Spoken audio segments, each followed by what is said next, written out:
और अधिक सत्संग सुनने के लिए हमारे चैनल को सब्सक्राइब करें तथा घंटी जैसे बटन को भी दबाएं और ऑल का ऑप्शन चुनें। सत साहेब सदगुरुदेव जी की जय।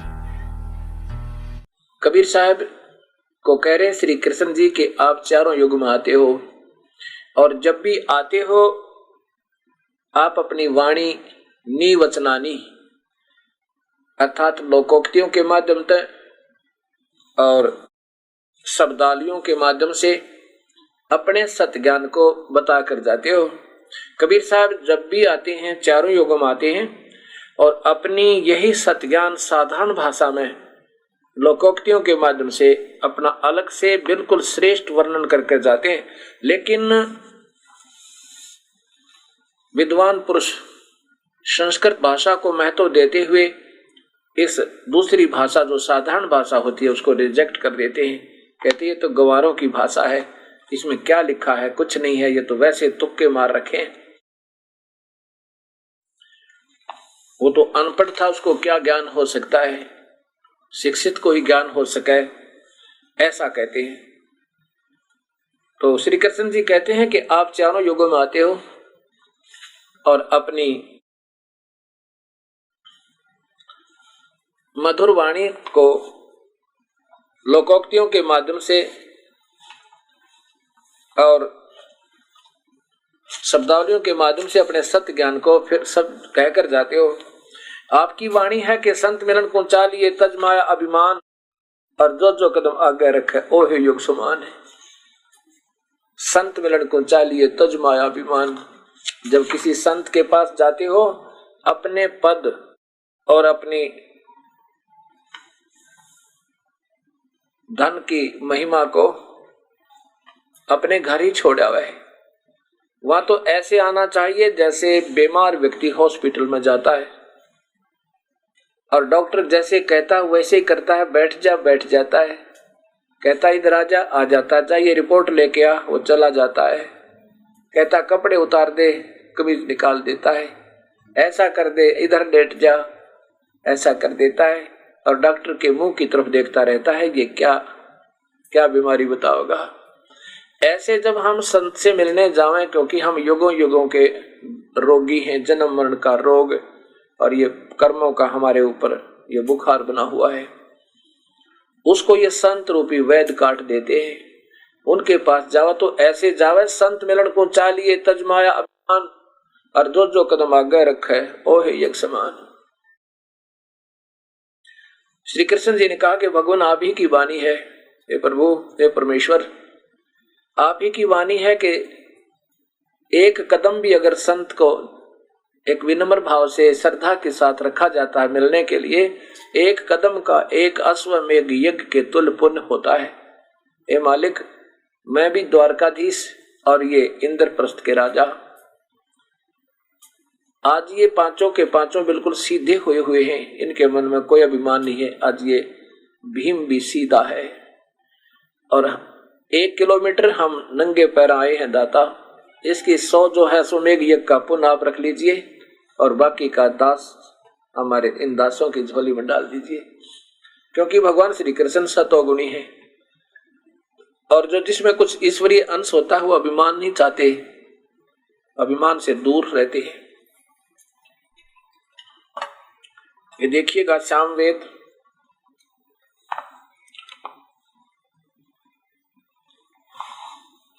ये वही सर्वदेशिक आर्य प्रतिनिधि सभा का प्रकाशन, इसमें लिखा है ये 1400 नंबर संख्या सामवेद की। भद्रावस्त्रा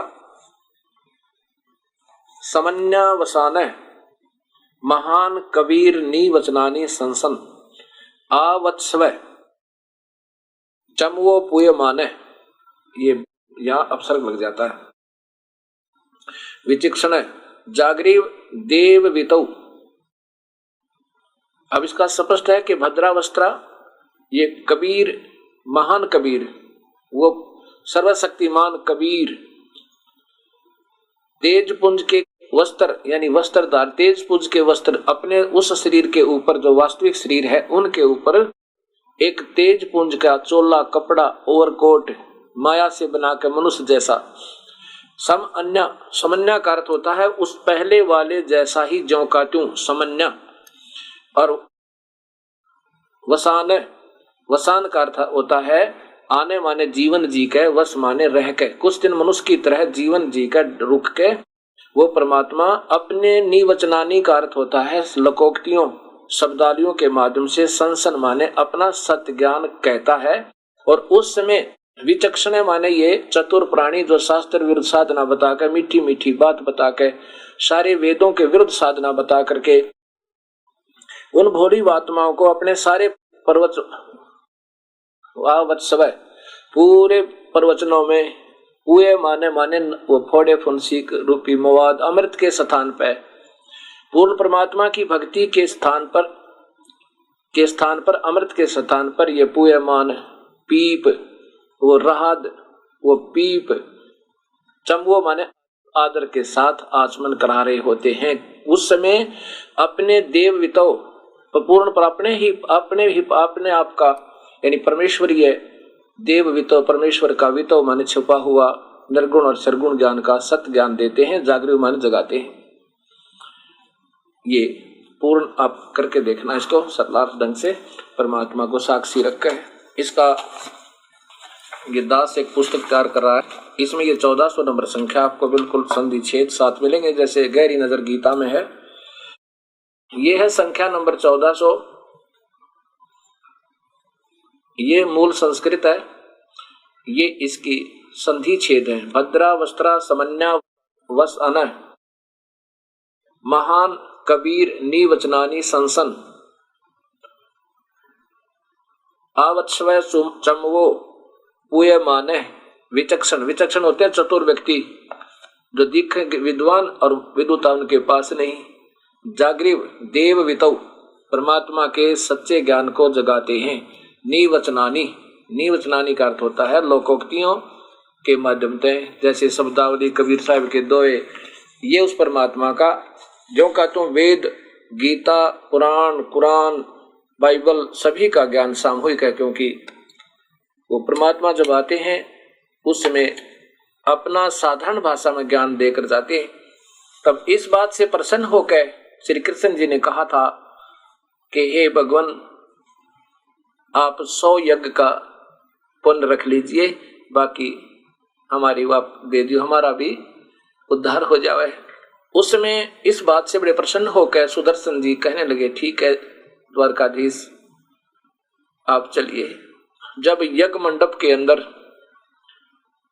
सुदर्शन जी ने प्रवेश किया, साथ में भगवान श्री कृष्ण और साथ में 5 पांडव, उस यज्ञ मंडप में उस उपस्थित महापुरुष देखकर उस सुदर्शन जी की वेशभूषा को, छोटी छोटी दाढ़ी बढ़ी हुई, बाल सिर के ऐसे बिखरे हुए छोटे छोटे और मैले कुचले से कपड़े, टूटे हुए जूते, जब देखा कि ये जंगली व्यक्ति कौन है, ये कहां से आ गया, भगवान श्री कृष्ण जी ने अपने हाथों उनका आसन लगाया और द्रौपदी से कहा कि द्रौपदी बहन बढ़िया भोजन बना, ये महात्मा भोजन पावेगा तो तुम्हारा ये यज्ञ संपूर्ण होगा, शंख बजेगा।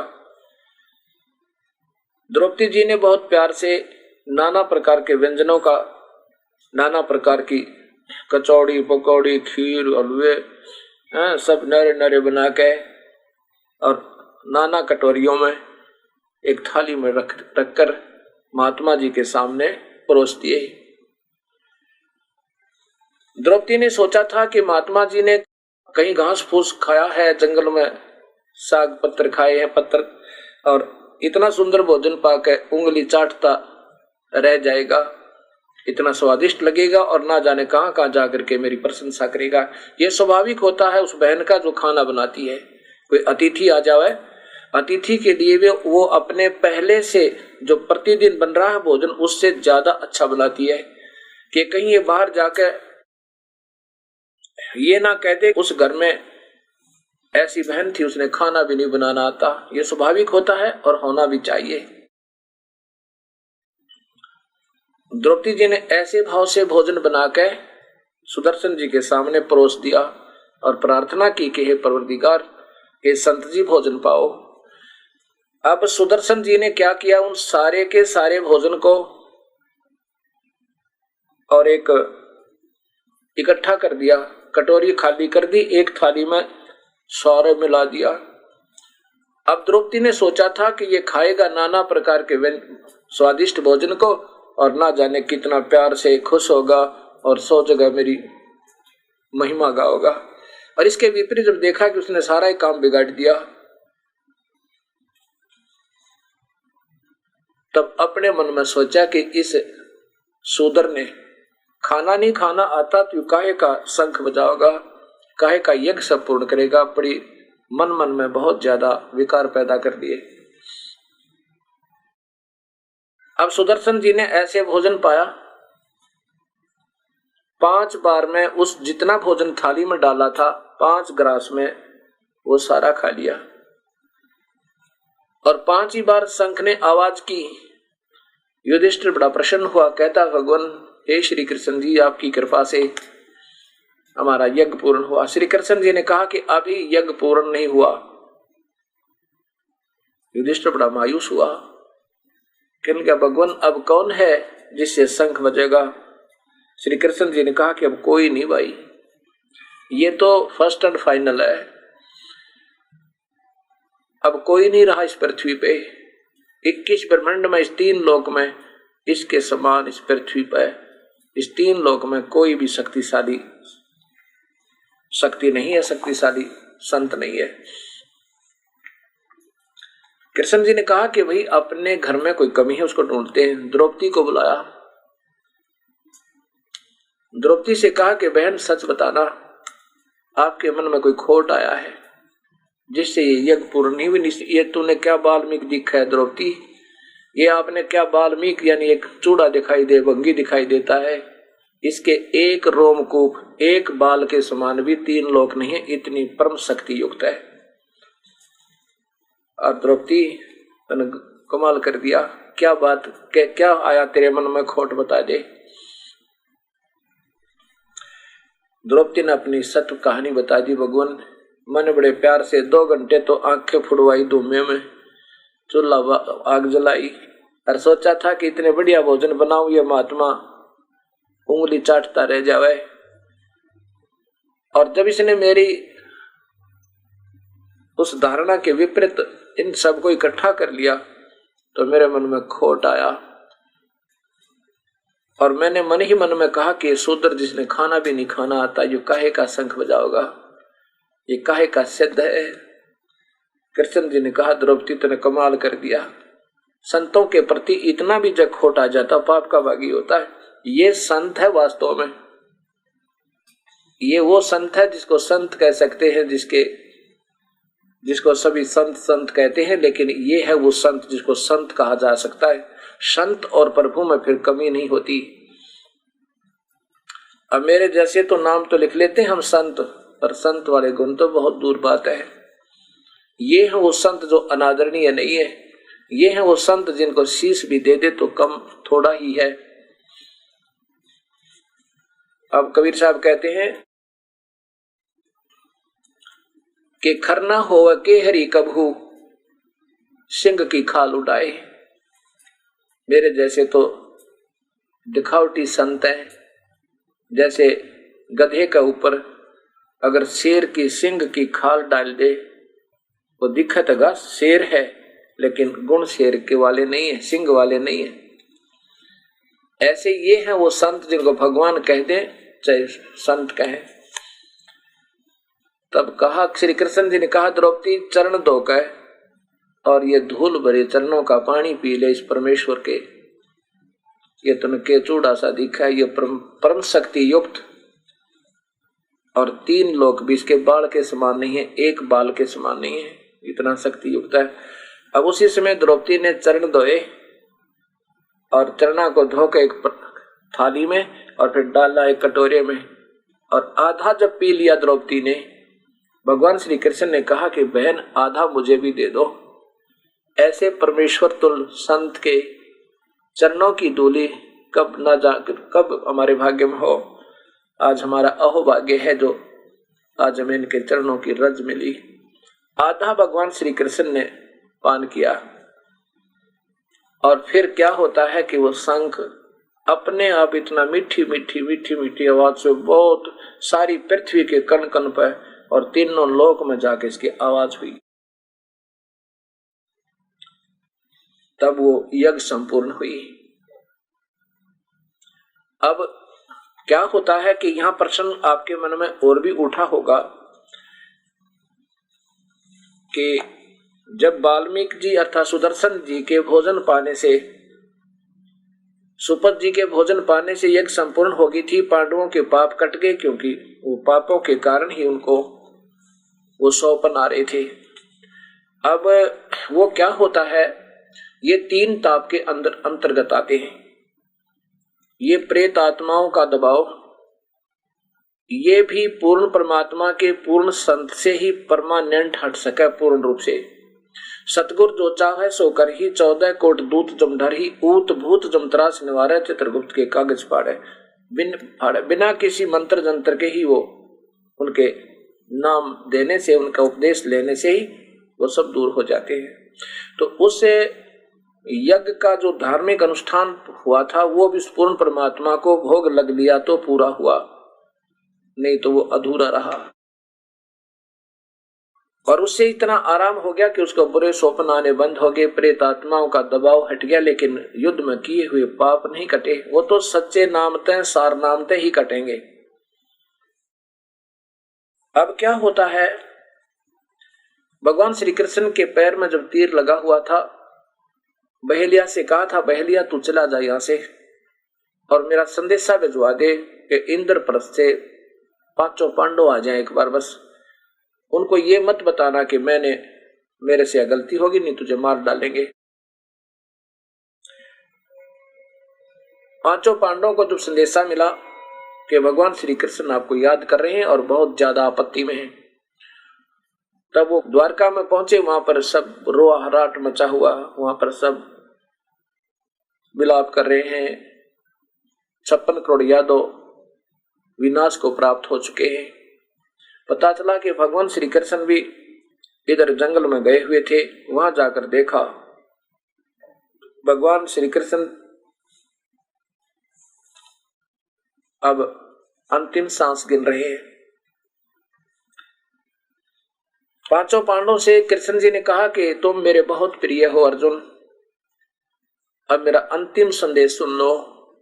अब सब यादों समाप्त हो चुके हैं और मेरे भी प्रारब्ध पूरा हो चुका है। अर्जुन एक काम करना, यहां से सभी गोपनियों को, औरतों को वहां ले जाना इंद्रप्रस्थ में। यहां पर कोई व्यक्ति नहीं रहा है और यहाँ के लोग, आसपास के व्यक्ति इन औरतों की बेइज्जती करेंगे, तो वहां ले जाना। और दूसरी बात मेरी और सुन ले, तू मेरा बहुत प्यारा है पांडव, तुम मेरे बहुत प्रिय हो। एक मेरी और आदेश समझो, चाहे मेरी एक सलाह समझो, हुक्म करो दाता। अर्जुन ने कहा, युधिष्ठिर ने कहा, 5 ने कहा। श्री कृष्ण जी ने कहा कि तुम ऐसे करना, इंद्रप्रस्थ जाकर और इस इंद्रप्रस्थ के राज्य को अपने पुत्रों को देकर और यहां से प्रस्थान कर जाना। उसमें राजा परीक्षित, अभिमन्यु का पुत्र, को राजगद्दी पर बैठा। फिर वो कहते हैं तुम वहां से अपना राज्य त्याग कर और हिमालय में जाकर कठिन तप करके भजन करके अपने शरीर को त्याग जाना। अब उस समय अर्जुन पे नहीं रहागा। अर्जुन ने पूछा, हे भगवान, एक शंका रूपी कांटा मेरे हृदय में रड़क रहा है, खटक रहा है, आपकी आज्ञा हो तो ये दास आपका उस शंका का समाधान करवावे। श्री कृष्ण ने कहा, बोल अर्जुन, अब जो मैं कहूंगा वो सत्य कहूंगा, बता के पूछना चाहे। अर्जुन ने कहा कि भगवान, आपने गीता जी का जब ज्ञान सुनाया युद्ध के समय, उस समय कहा था कि तुझे कोई पाप नहीं लगेगा अर्जुन, तू युद्ध कर ले। ये तो मैंने मार रखे हैं और कहा था तेरे दोनों हाथों में लड्डू हैं अर्जुन, अगर मर गया तो युद्ध में मरने वाला सैनिक स्वर्ग जाता है और विजयी हो गया तो इंद्रप्रस्थ का राज भोगेगा, तेरे दोनों हाथों में लड्डू हैं। हे प्रभु, अब तो हमारे एक हाथ में भी लड्डू ना रहे, युद्ध में हम मरे नहीं, राज्य जो प्राप्त किया था इतना अनर्थ करके उसको आप कहते हो अब त्याग जाओ। और क्या कहा था कि तुम इस इंद्रप्रस्थ के राज को त्याग जाओ, हिमालय में जाकर के इस शरीर को समाप्त कर दो, अपना तपस्या कर करके भक्ति करते करते, क्योंकि तुम्हारे ऊपर युद्ध में किए हुए पाप दुखदायी होंगे, उनका बहुत जबरदस्त आपके ऊपर प्रभाव है, वो पाप तुम्हें दुखदायी होंगे, इसलिए वो पाप कट जाएंगे तुम्हारे, वहां पर तपस्या करके चले जाना। उस समय अर्जुन ने कहा था कि भगवान आपने युद्ध में कहा था कि तुम्हारे पाप नहीं लगेंगे, और अब कह रहे हो कि आपको पाप लगेंगे।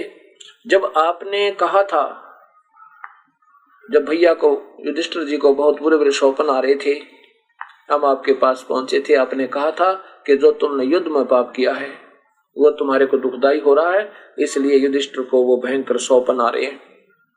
उस समय तो मैं नहीं बोला, अर्जुन कह रहा है, इसलिए नहीं बोला कि कहीं मेरे भाई का दिल ना दुख है, ये ना सोच बैठे कि ये 2 पैसे लगने वाले थे, खर्चा हो रहा था, इसलिए ये अब ये प्रश्न नहीं है मेरे दुख का निवारण होने में, इसलिए मैं अपनी छाती में मुक्का मार के और अपने दिल को डांट कर आपकी सहमति दी, स्वीकृति दे दी कि जो कहोगे वही करेंगे। आज फिर आप कह रहे हो कि इस राज को त्याग जाओ और तुम्हारे ऊपर वो पाप कर्म दुखदाई है, वो पाप कट जाएंगे। भगवान, ऐसा धोखा नहीं करना चाहिए था। श्री कृष्ण ने कहा कि अर्जुन अब मेरे अंतिम वचन सुन ले। कहा कि भाई ये तो होनहार थी अर्जुन, ना तेरे बस में ना मेरे बस में, भाई जो हो गया सो हो गया, अब जो मैं कह रहा हूं ये जरूर कर लेना, नहीं तो बात बिगड़ जाएगी। तब युधिष्ठिर ने कहा कि अर्जुन ऐसे नहीं बोला करते संतों के सामने, ऐसे नहीं बोला करते, अब इनकी स्थिति देखो, ये अंतिम समय पर है, वाद विवाद करने का समय नहीं है, और कहो कि प्रभु आप निश्चिंत जाओ अपने स्वर्गलोक को, जो कहोगे वैसे ही होगा। तब अर्जुन ने कहा कि जो कहोगे ऐसे ही होगा। तो श्री कृष्ण जी अपना स्वर्ग चले जाते हैं, अपना शरीर त्याग जाते हैं, उनका देहांत हो जाता है। अब क्या होता है कि अर्जुन उन गोपनियों को लेकर कृष्ण जी की, उधर भगवान श्री कृष्ण जी की पत्नियां जो 8 थी, 16,008 पत्नियां मानी जाती हैं भगवान श्री कृष्ण की।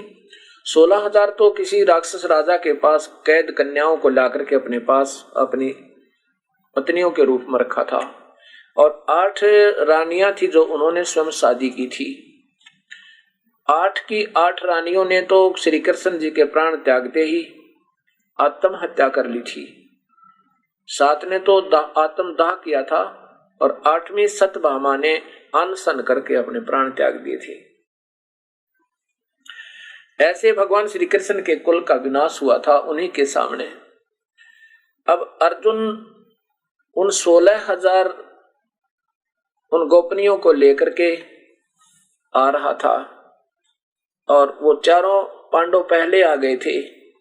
अर्जुन अकेला आ रहा था, साथ में उसका गांडीव धनुष भी, जिसके द्वारा महाभारत के समय ना जाने कितने सैनिकों को वीर गति को प्राप्त करा दिया था, उनके सामने को टिकने वाला नहीं था। वही गांडीव धनुष उनके साथ था। रास्ते में भीलों ने उन गोपनियों के गहने तोड़ लिए, गोपनियों को, कुछ लड़कियों को भी साथ ले गए, और अर्जुन को पीटा। उस समय अर्जुन से वो गांडीव धनुष नहीं चला, उसके हाथ से वो धनुष नहीं उठा। उस समय अर्जुन ने कहा था कि कृष्ण ने हमारे साथ धोखा ही धोखा किया, बहुत छल कपट किया हमारे साथ। जब युद्ध करवाना था उस समय तो मुझे शक्ति दे दी और मैंने अनर्थ कर दिया, और अब मेरे से ये वही तीर है, अब मेरे से चल नहीं रहा। यहाँ कबीर साहब कहते हैं, गरीबदास जी बताना चाहते हैं कि भगवान श्री कृष्ण ने छल नहीं किया, वो तो एक नेक आत्मा, शतोगुण भगवान, किसी को दुख देकर प्रसन्न नहीं थे। लेकिन इस काल ने इन सबको रिमोट से नचा रखा है। ये तो वो काल खेल खेल रहा है, जब चाहे जिसको शक्ति दे देता है, जब चाहे उसको छीन लेता है।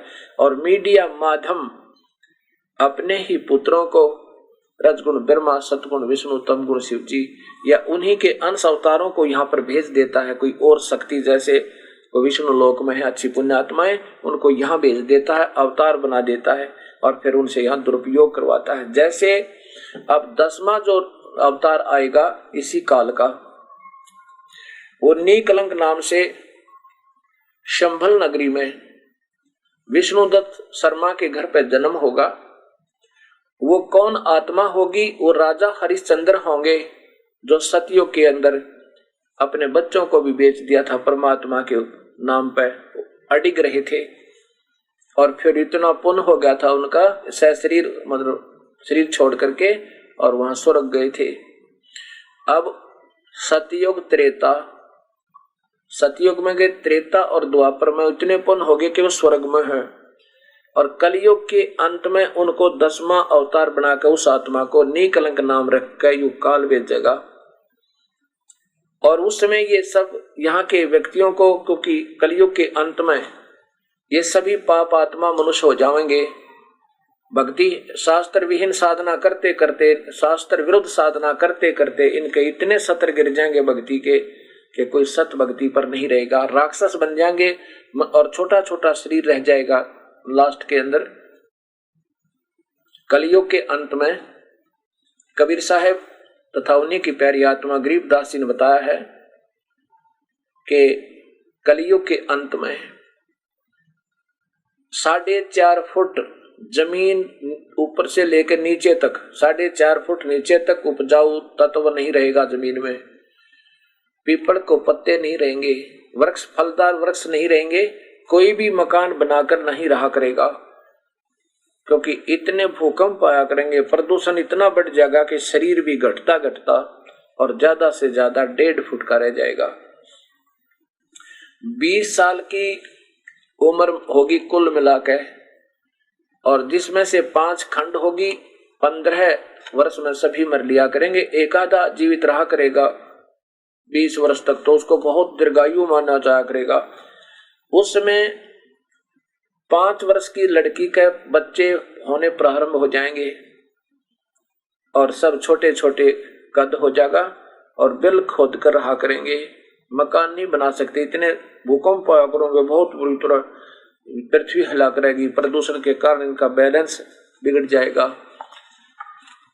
उस समय ये एक इंसान इतना कृतघ्नी बन जाएगा, आदमी न आदमी खाने लग जाएगा, जैसे अब मांस के ऊपर भेड़ियों की तरह लग गए हम सभी मनुष्य। पशुओं को भी मना कर रखा भगवान ने मांस खाना। पवित्र बाइबल आपने देखा होगा, और मनुष्यों को तो बिल्कुल आदेश ही नहीं है, किसी को भी आदेश ही नहीं है। और अब मनुष्य कितने श्रद्धा के साथ मांस भक्षण कर रहे हैं। अब कोई मुसलमान धर्म में ये कह देवे कि मुसलमान जब प्रारंभ धर्म हुआ था, हजरत मोहम्मद जैसे प्यारी आत्माओं ने, पुण्य आत्माओं ने ये प्रारंभ किया था, वो मांस नहीं खाते थे। आज कोई नहीं मान सकता, कहते झूठ बोल रहा है, हम तो शुरू से ही खाते आ रहे हैं। नहीं, सिख धर्म में मांस को छुआ भी नहीं करते थे, शराब का तो टच भी नहीं करते थे, और तंबाकू तो बिल्कुल अब भी प्रयोग नहीं करते हैं। और अब आगे 100 वर्ष के बाद अगर कोई ये कहेगा ना कि सिख धर्म में कोई मांस नहीं खाता था, शराब नहीं पीते थे, उसको झूठा कहा करेंगे, झूठ बोलता है। ऐसे ही सतयुग में शेर मांस नहीं खाते थे। अब कोई कहे कि शेर मांस नहीं खाते थे तो कोई नहीं मानेगा, क्योंकि हमारी बुद्धि अभी वर्तमान को ही ज्यादा महत्व देती है, स्वीकृति देती है। उसमें ये कृतघ्नी प्राणी हो जाएंगे, इंसान का व्यवहार बिगड़ जाएगा, कोई बहन बेटियों की इज्जत सुरक्षित नहीं रहेगी। उस समय भक्तिहीन प्राणियों का विनाश करने के लिए 10वां अवतार युग काल भेजेगा राजा हरिश्चंद्र जैसी पुण्य आत्मा ने। और फिर वो सबको काट काट के, जैसे परशुराम ने क्षत्रियों को मारा था, ऐसे सबको खत्म कर देगा, केवल भक्ति वाले व्यक्तियों को छोड़ेगा। उस समय जिसमें भक्ति अंश बचा हुआ होगा उनको बख्शा जाएगा। फिर इसमें एकदम बहुत बारिश होगी, सारी पृथ्वी पर बहुत क्षेत्र, एकाध क्षेत्र बचेगा जो ऊंचे स्थल पर होगा, सैकड़ों फुट पानी हो जाएगा। और फिर जो अंदर जो विषाक्त, पृथ्वी का विषाक्त अंश उस पानी में बाहर आएगा। फिर धीरे धीरे सैकड़ों वर्षों के बाद वो पानी सूखेगा, फिर उसमें बहुत ज्यादा जंगल हो जाएंगे, सारी पृथ्वी पर वृक्ष हो जाएंगे। और काफी वर्षों तक फिर इसमें क्या होगा कि वृक्ष जो है ऑक्सीजन छोड़ते हैं, कार्बन डाइऑक्साइड लेते हैं, ये प्रदूषण को समाप्त कर देंगे। और फिर ये जमीन भी नीचे का जो अंश था वो जहर बाहर आ जाएगा और उपजाऊ तत्व जमीन में, क्योंकि वृक्ष उगेंगे और वृक्ष फिर समाप्त होंगे, उनके घास पौधे समाप्त होंगे, फिर ये पृथ्वी फिर उपजाऊ बनेगी, फिर सतयुग प्रारंभ होगा। उस समय रिवर्स होगा, माता पिता छोटे कद के होंगे, बच्चे बड़े बड़े कद के होंगे। अब जैसे माता पिता बड़े कद के हैं और बच्चे कुछ छोटे कद के होते जा रहे हैं, ऐसे ही वो ऐसा अंतर होता होता और सतयुग में 15-15, 16-16 फुट के व्यक्ति होते हैं और इतना मजबूत और स्वस्थ शरीर रहता है, बहुत अच्छा आहार होता है। वहां से फिर सतयुग प्रारंभ होता है। ऐसे जो मैं कहना चाहता हूं कि ये काल ऐसे जाल बचा रखा है, एक बार तो भक्ति करवा देता है और फिर उसको उसी के द्वारा अपना सारा काम करवाता रहता है। अब फिर क्या होता है कि ये पांडव कहते हैं ना, अर्जुन निर्मल हो गया, अर्जुन को कोई पाप नहीं लग गया, भगवान के अनुसार उसने युद्ध किया था। अब क्या होता है कि फिर ये पांचों पांडव हिमालय में जाकर के अपना शरीर गला जाते हैं। तो फिर इन पांचों पांडवों को नरक में डाल दिया जाता है और युधिष्ठिर को धोखा देकर कुछ समय के लिए नरक में ले जाया जाता है। वहां पर ये पांचों पांडव, कुंती और द्रौपदी की आत्माएं उस नरक के अंदर चिल्ला रही हैं, भैया हमें बचा लो, बेटा हम तो मर गए, भैया हमने तो युद्ध में पाप किए थे उनका दुख भोग रहे हैं, हमें बचा लो। जब युधिष्ठिर ने कहा था कि मेरे भाइयों को नरक से बाहर निकाल दो, नहीं तो मुझे भी नरक में रख दो, तब धर्मराज ने कहा था कि ये तुम्हारे भाई नहीं है, ये तुम्हारे भाई नहीं है, ये तो तुम एक रोल करने गए थे तुम सभी, और अब तो तुम अलग अलग हो गए हो। उस पृथ्वी पर तुम्हारा भाई का नाता था, अब इनके साथ कोई माँ भाई बहन पत्नी का नाता नहीं है। और इन्होंने बहुत पाप किए हुए हैं युद्ध में और उसके कारण इनको नरक में डाला गया। आपने भी युद्ध में झूठ बोला था, अश्वत्थामा मर गया, एक हाथी को मरा हुआ, हाथी को मारा था और हाथी, आपने कहा था कि द्रोणाचार्य का पुत्र अश्वत्थामा मर गया और मंदी आवाज में कहा था कि ना जाने हाथी था या कुंजर, हाथी था या मनुष्य था, कुंजर व नर। इसलिए तुझे थोड़े समय के लिए इस नरक में रखा गया है, अब तेरा यहाँ नरक नहीं है, आप स्वर्ग में चलियो। युधिष्ठिर जी ने कहा कि नहीं, मेरे सब परिवार को यहाँ से नरक से निकालो और नहीं तो मुझे भी नरक में डाल दो। तब धर्मराज ने कहा तू बाहर आ जा, एक बार यहाँ बात करेंगे। तो वो नरक से बाहर गया। धर्मराज ने कहा पुत्र तू मेरा बेटा है। ये जो युधिष्ठिर था ये वहां के वो धर्मराय का जो एक लोक आपने देखा चित्र में, उसका पुत्र है। और यहाँ पर तो एक फिल्म बनाने आए थे ये। अर्जुन जो है ये इंद्र के पुत्र हैं, देवराज इंद्र, स्वर्ग के राजा इंद्र का पुत्र था। और भीम पवन देवता का पुत्र था, पवन का। और नकुल और सहदेव अश्वनी के पुत्र थे, अश्वनी कुमार थे। तब धर्मराज ने कहा बेटा तू मेरा बेटा है, तुम तो वहां एक फिल्म बनाने गए थे, फिल्म में एक रोल करने गए थे, एक पार्ट अदा करने गए थे, अब तुम भाई बहन नहीं हो। अब देखो भक्तात्माओं काल का जाल। एक करोड़पति का बेटा और फिल्म के अंदर एक रिक्शा चला रहा है, उसका रोल कर रहा है और हमने बहुत गरीब दिखाई देता है। और जब उसकी वह फिल्म पूरी हो जाती है, 2 घंटे 4 घंटे प्रतिदिन जो वो रोल कर रहा है, फिल्म पूरी होने के बाद फिर जाके अपने पिता की वो 10 लाख की गाड़ी में चलता है, वो रिक्शा पुलर नहीं था। और फिर हमन देव का वाह क्या बात कही, हा फलाने हीरो ने कमाल कर दिया, कैसा रोल किया। अब ऐसे उनके उस बनी हुई फिल्म को देख देख कर लेना एक न देने 2 प्रश्न रहते हैं। ऐसे ही एक फिल्म बना के महाभारत, अब उस फिल्म को देख देख कर हम गुण गाते हैं, भीम ने ऐसा कर दिया, दुर्योधन ने ऐसा कर दिया है, और अर्जुन ने ऐसा कर दिया, युधिष्ठिर का ऐसा रोल था, उन्हें ऐसा कर दिया। अब देखें जा उस फिल्म में क्या रखा है, वो मूल वस्तु थी वो निकल गई आता है।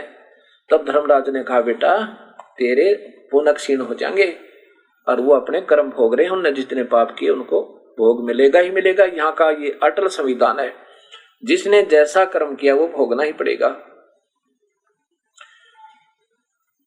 अब युधिष्ठिर ने कहा कि मैं नहीं मान सकता, मेरा उनमें एक बहुत अटूट श्रद्धा हो गई है, ये 60 70 100 वर्ष के इकट्ठा रहने से एक ममता बन जाती है, और ये काल का जाल है सारा, इतना प्रबल कर दिया उसके अंदर ये भावना कि मैं अपने परिवार के बिना नहीं रह सकता, या तो मुझे नरक में डालो या उनको बाहर निकालो।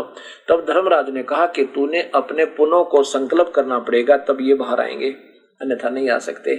तब कहने लगा युधिष्ठिर कहने लगा कि मैं संकल्प करने को तैयार हूं। ऐसा ही किया गया, युधिष्ठिर ने अपने पुण्य संकल्प कर दिए उन सभी के निमित्त, फिर वो सारे नरक से बाहर आए। जब तक युधिष्ठिर के द्वारा संकल्प किए हुए पुण्यों का धन उनके पास है, तब लोग वो स्वर्ग में मौज करेंगे, और फिर वो नरक में ठोके जाएंगे उन पाप कर्मों के लिए। कभी भी ये कर्म यहाँ पर भोगे ही सरेगा, इनको कट नहीं सकता, जैसे कर्म करेगा वैसा ही फल मिलेगा। अब यहाँ कई भक्त प्रश्न करते हैं, कहते हैं वो तो वैसे ही कहते हैं लीला की थी, वो जो आत्माएं रो रही थी, बताते हैं महाभारत में लिखा है कि वो तो आत्माएं वैसे एक लीला की थी, और वो उनकी आत्मा अर्जुन आदि की आत्मा नहीं थी। जब युधिष्ठिर नरक में ले जा गया था, वो कह रहे थे मैं अर्जुन की आत्मा बोल रहा हूँ, मैं भीम की आत्मा रो रहा हूँ, हमें बहुत कष्ट हो रहा है, बचा लो बचा लो। एक बात बताओ, जब युधिष्ठिर को तो जरा सी झूठ बोलने का दंड भी नरक में भोगना पड़ा, तो अर्जुन जिसने कूद कूद कर, भीम ने जिसने ना जाने कितने अनर्थ किया था, वो कैसे बच सकते।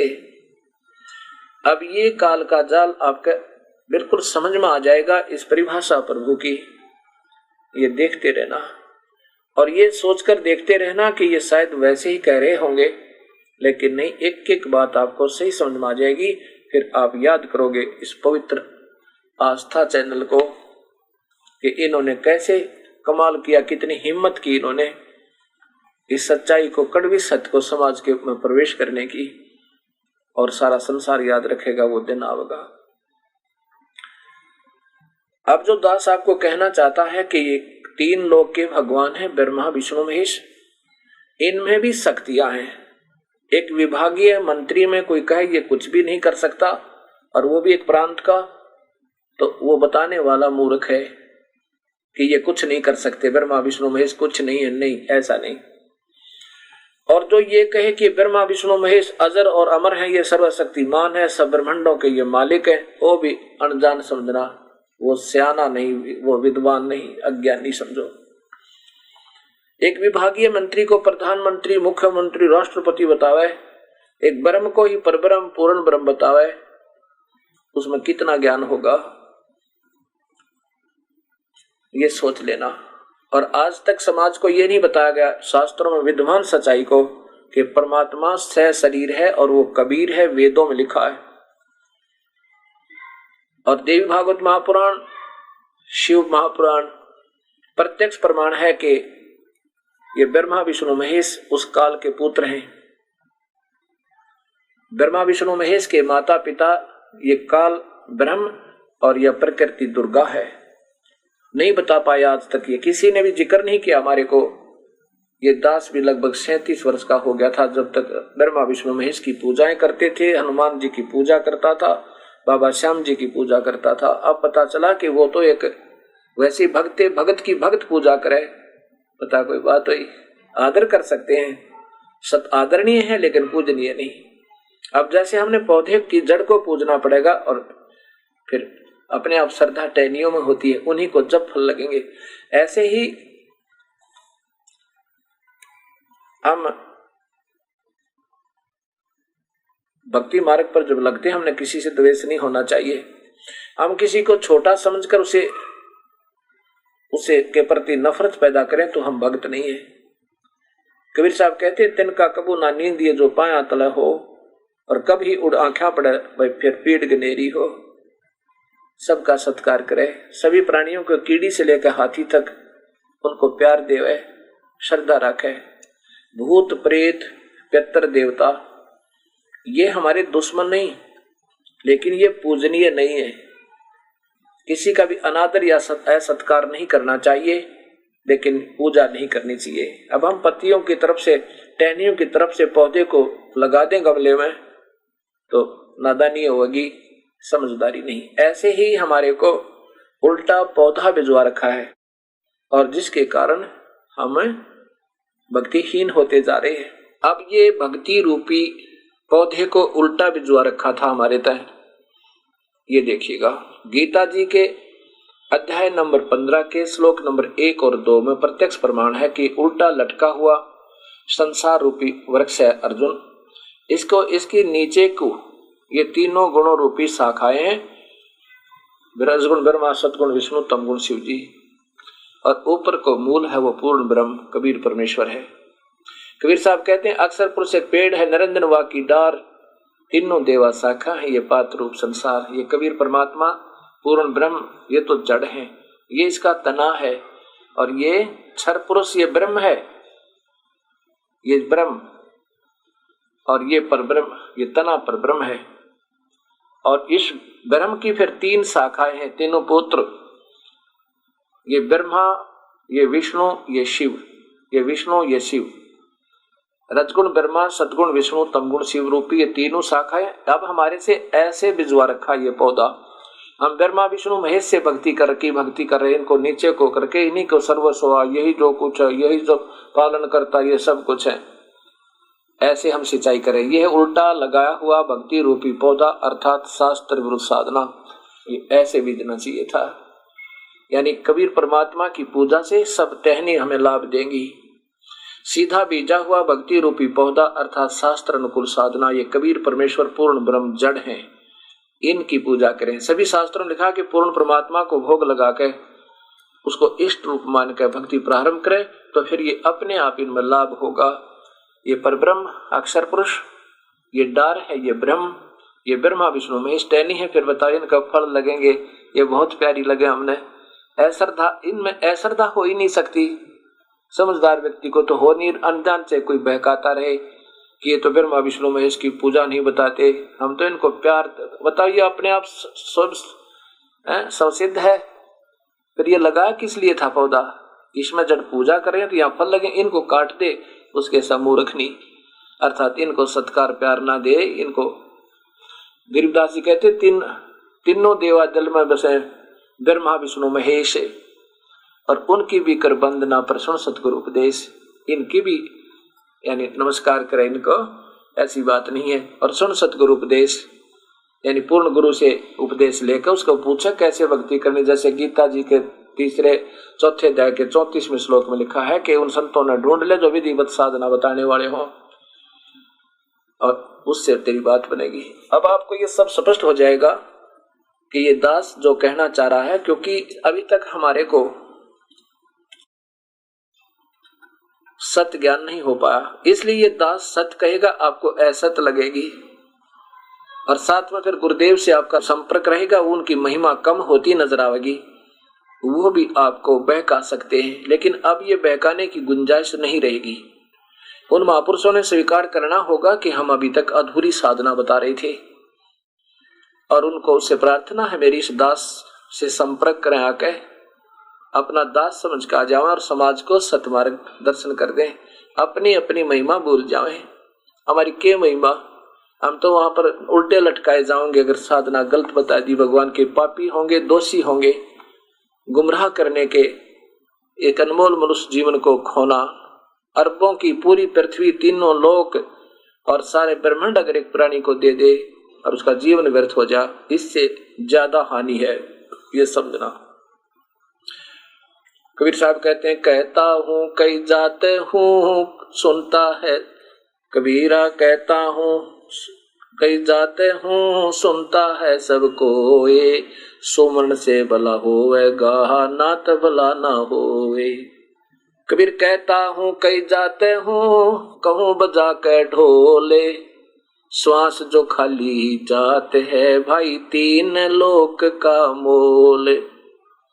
गरीबदास जी कहते हैं, एक जो सच्चा सुमरन हम देते हैं ना, वो सच्चा नाम, उसका एक सिमरण की, एक श्वास की कीमत अगर तीनों लोक पासेंग धरे और 14 लोक एक पलड़े में रख देवे, तो भी एक श्वास के उस सच्चे नाम के सुमरण का की कीमत इनसे कहीं ज्यादा है। सत्य नाम पालड़ रंग होरी हो, सच्चा नाम, वो सच्चे नाम में एक तो ओम मंत्र होता है और एक और दूसरा मंत्र होता है। ये सारे इशारों मैंने बता दिया आपको, लेकिन ऐसे उच्चारण करने से और अनअधिकारी भी सुन लेगा तो उसको वो मंत्र बन जाता है। जिस उपदेशी से जिसको उपदेश देने का आदेश होता है, अगर वो दोनों ही नाम एक ही दम बता देवे तो वो मंत्र बन जाता है और उसका कोई जाप प्रारंभ कर दे तो उसको अनधिकारी होने से लाभ, उसका मंत्र का लाभ प्रारंभ हो जाएगा, पर वो राक्षस बन जाता है। पहले राक्षस ऐसे ही बना करते, गुरु मंत्र ले लेते थे अनधिकारी या सुन लेते थे, फिर उनके जॉब कर वो शुद्ध हो जाते थे और देवताओं के साथ लड़के फिर मांस भक्षण। अब जैसे अब दास आपको दिखा रहा है और आप भी निष्पक्ष भाव से सोच लेना, अपनी आत्मा पर परमात्मा ने साक्षी रखा है, अपने अंतरात्मा से पूछना कि ये जितने भी संत करोड़ों की संख्या में संत भक्तात्माओं को मार्गदर्शन कर रहे हैं, इनमें से 70% 80% शराब, बीड़ी और मांस भी खा रहे हैं। ये जाप जैसा भी उनके पास है, वो जाप वैसे तो शास्त्र विरुद्ध है, वो मंत्र सही नहीं है, फिर भी जो जप, जैसे कोई मंत्र गीता पाठ करता है, गुरु ग्रंथ साहिब का पाठ करता है, इनसे पुण्य जरूर मिलेगा उनको, लेकिन वो नहीं मिलेगा और उनमें राक्षस भाव बन जाएगा, एक दूसरे को मार दें, काट दें, हमारे गुरु हमारे मजहब के बारे में ऐसा कैसे कह दिया। तो वो इस कारण से हो गया क्योंकि हमने मर्यादा में रह करके सच्चे नाम की भक्ति नहीं की। ऐसे ही ये सच्चे नाम का जाप अगर सीधा हम बता दें तो ऐसा हो सकता है, इसलिए इसको थोड़ा सा गुप्त रखा जाता है। वैसे तो मैंने बातों में तकरीबन आपके समझ में आ चुका होगा और गहरी नजर गीता में हमने उसका प्रत्यक्ष प्रमाण लिखा, लेकिन सार नाम नहीं बताऊंगा, वो तो अधिकारी होने पर ही बताया जाएगा। कबीर साहब ने कहा था कि धर्मदास तो लाख दोहाई, ये सार शब्द कई बार ना जाई। ये तो अगर अनधिकारी को मिल गया तो वो ज्यादा हानि कर सकता समाज को, क्योंकि उसमें सिद्धियां आ जाएंगी सबता है और फिर ना जाने वो के जुल्म कर बैठे और गुरु विभिन्न होकर के वो पाप का भागी हो जाएगा, फिर उसको ज्यादा हानि हो जाएगी।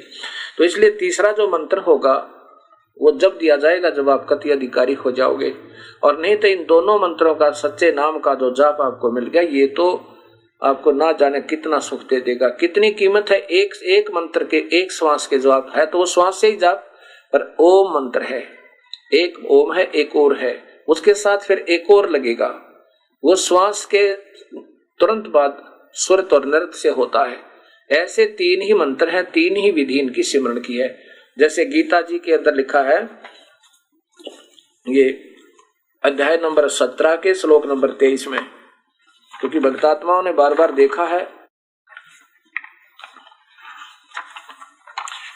इसमें लिखा है कि पूर्ण परमात्मा के ओम तत्सत, ये देखियो गीता जी, ये है 23वां श्लोक 17वें अध्याय का, ओम तत्सत। यहां देखो इधर से, ओम बिल्कुल स्पष्ट लिखा, ओम तत्सत इति निर्देश है ब्रह्मण है त्रिविधि समर्थ है। पूर्ण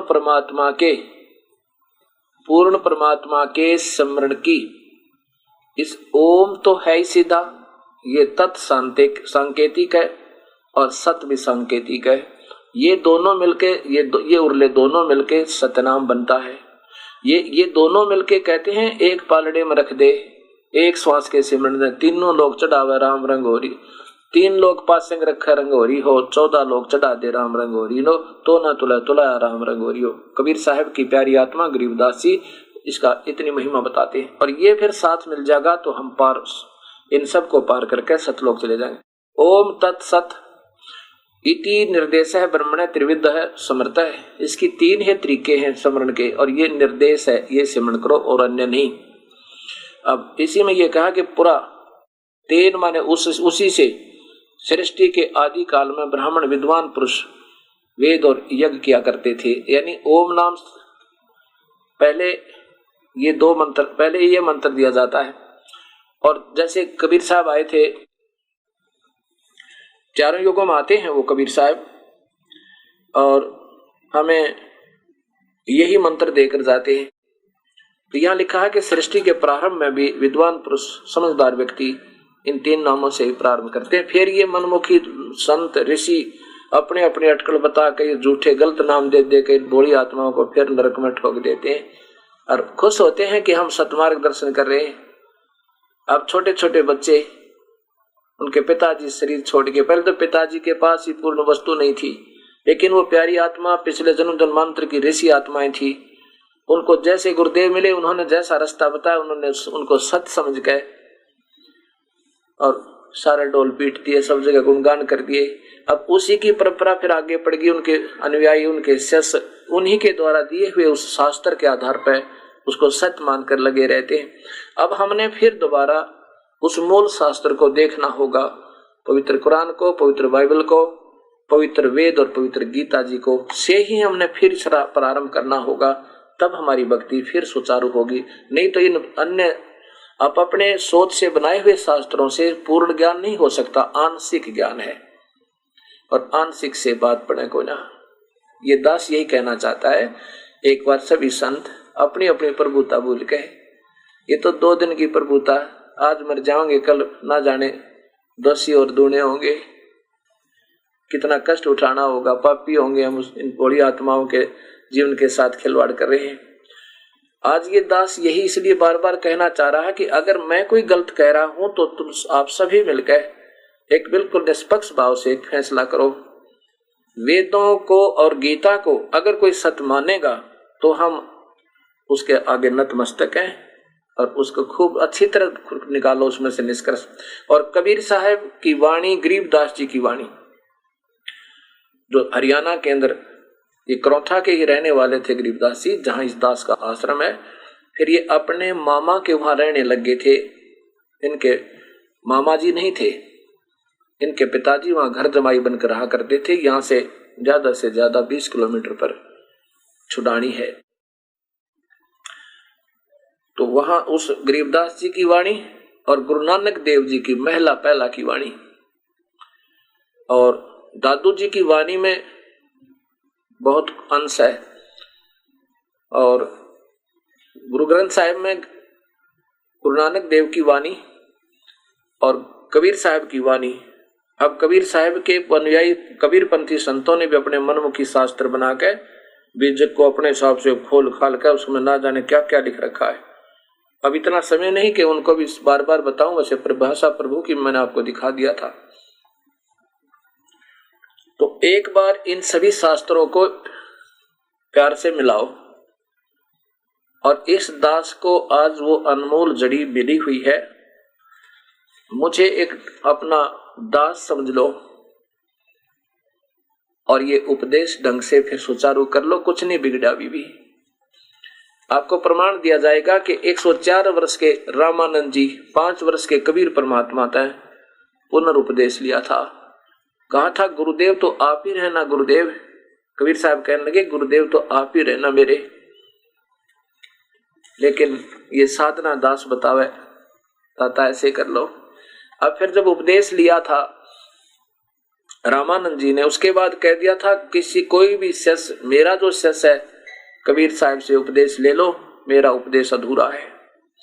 ये दास काशी बनारस में स्वयं आंखों देख रहा, सैकड़ों 200-300 संगत को साथ ले जाकर पंचगंगा घाट पे बनारस के अंदर एक बहुत अच्छा आश्रम बना हुआ रामानंद जी संत का, और वहां पर कबीर साहब और रामानंद जी और अष्टानंद की 3 मूर्तियां लगी हैं। बस उस आश्रम में 3री मंजिल में ये दास वहां देख रहा है, हमारे पास फिल्म भी बनी हुई है।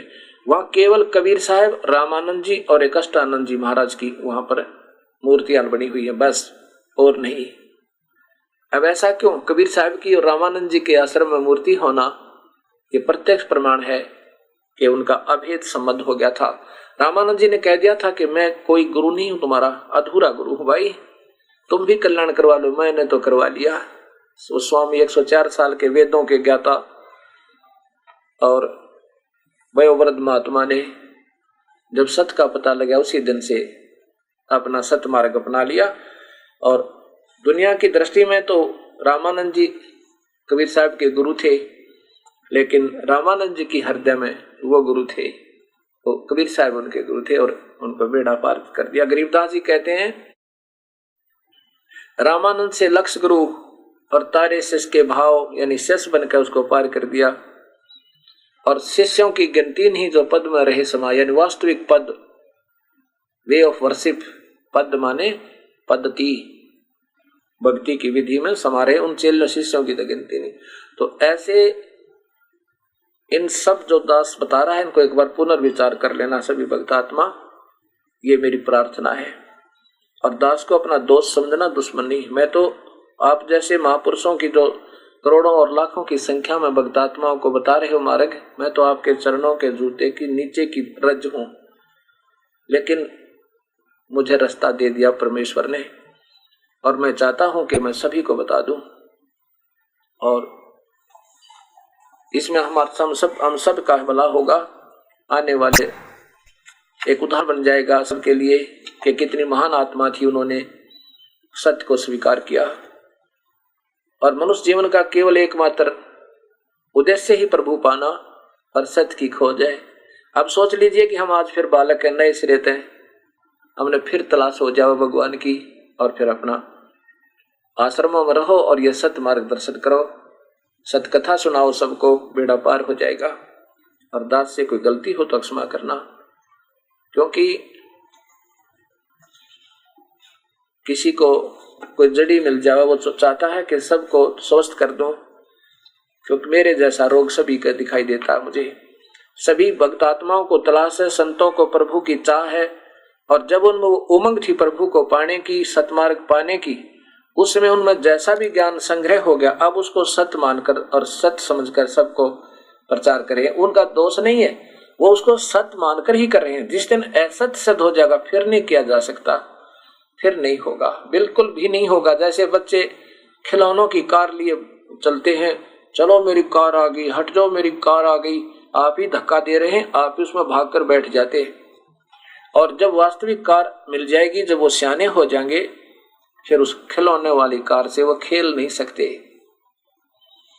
अब ये परिभाषा प्रभु की आपको इतना सियाना कर देगी, जैसे एक नगरी में 2 भाई थे व्यापारी।